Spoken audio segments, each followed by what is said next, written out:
Dear student, welcome to lazy classes. आज हम MPPSC के पेपर 2 का पार्ट ए यूनिट 1 स्टार्ट करने जा रहे हैं।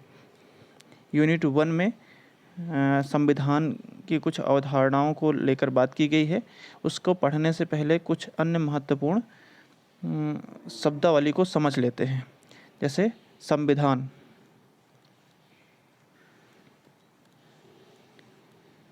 संविधान संविधान क्या है? एक किसी भी देश की सर्वोच्च विधि होती है। ठीक, संविधान किसी भी देश की सर्वोच्च विधि होती है।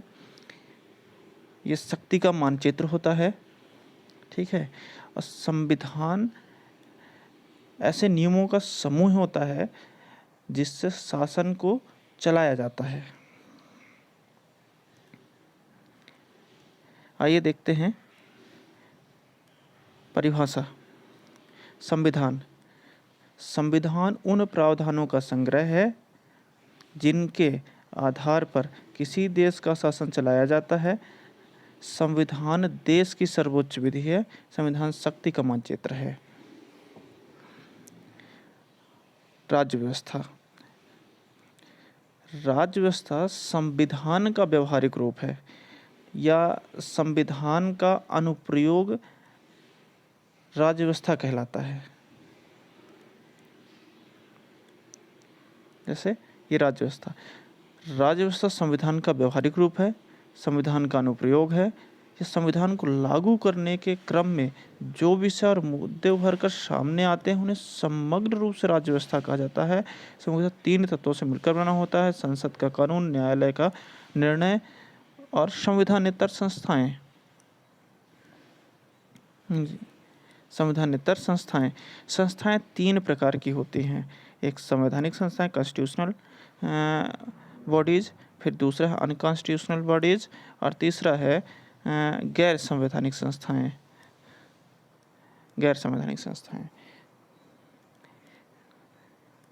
संवैधानिक संस्थाएं वो होती हैं जिनका वर्णन संविधान में होता है। जैसे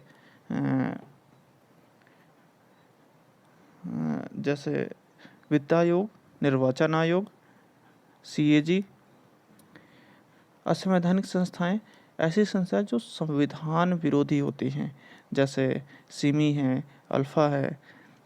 संविधानेतर संस्थाएं गैर संवैधानिक, एक्स्ट्रा कॉन्स्टिट्यूशनल, ये 2 तरह की होती हैं: संविधिक और कार्यकारी। संविधिक संसद द्वारा या राज्य विधानमंडल द्वारा बनाई गई संस्थाएं होती हैं, जैसे मानवाधिकार आयोग।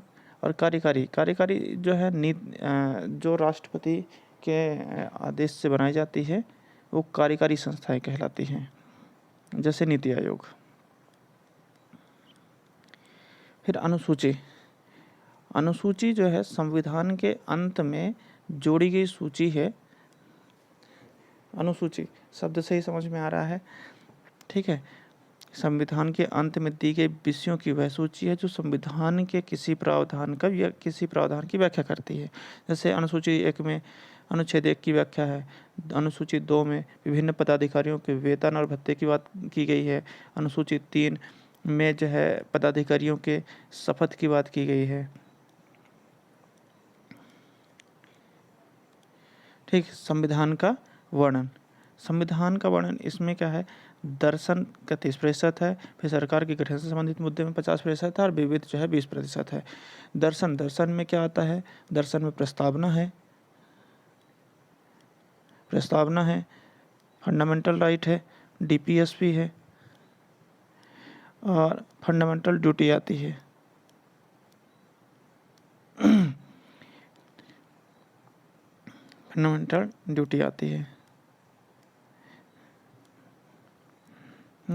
सरकार के गठन से संबंधित में सरकार ऐसी संस्था है जो देश का शासन चलाने के कार्य करती है। सरकार के अंदर का 3 अंग आते हैं: विधायिका, कार्यपालिका और न्यायपालिका। विधायिका कानून बनाती है, कार्यपालिका उसको लागू करती है और न्यायपालिका जो है तो विभिन्न विवादों का निपटारा करती है।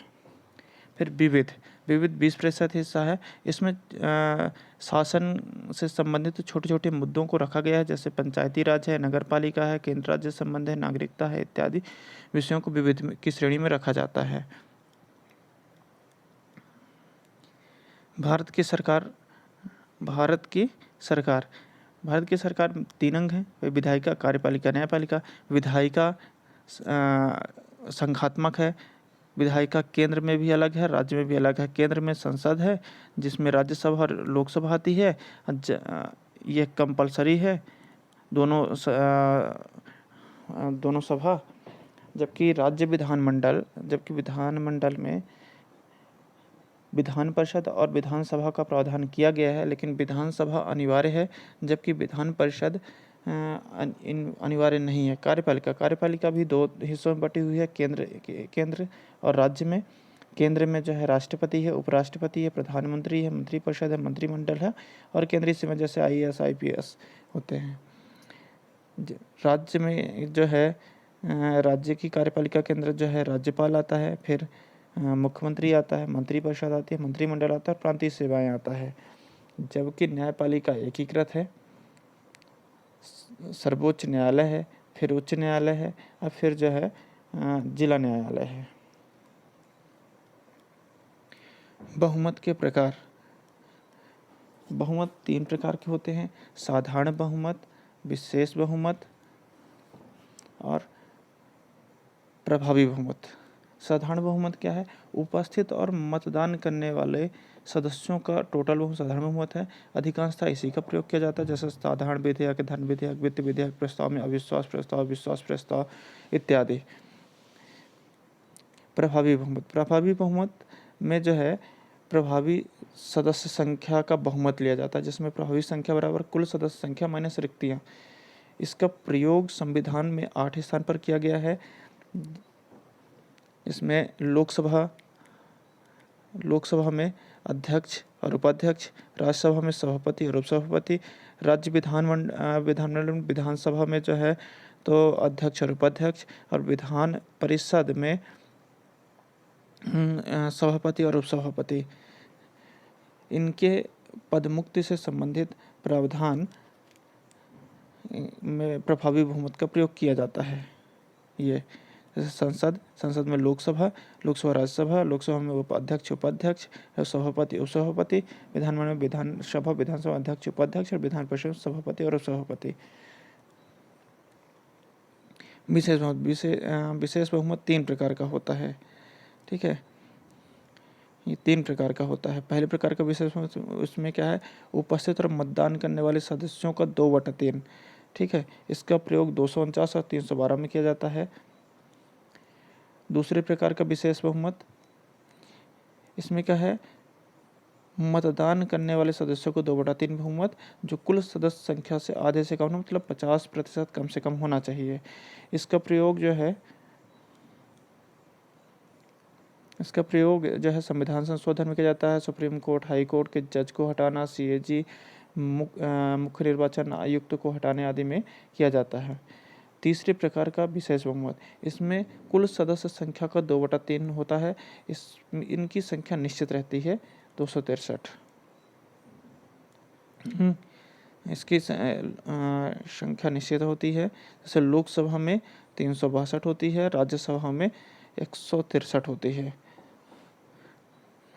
इसका प्रयोग केवल अनुच्छेद 61 के अंतर्गत राष्ट्रपति को पद से हटाने के लिए इस बहुमत का प्रयोग किया जाता है।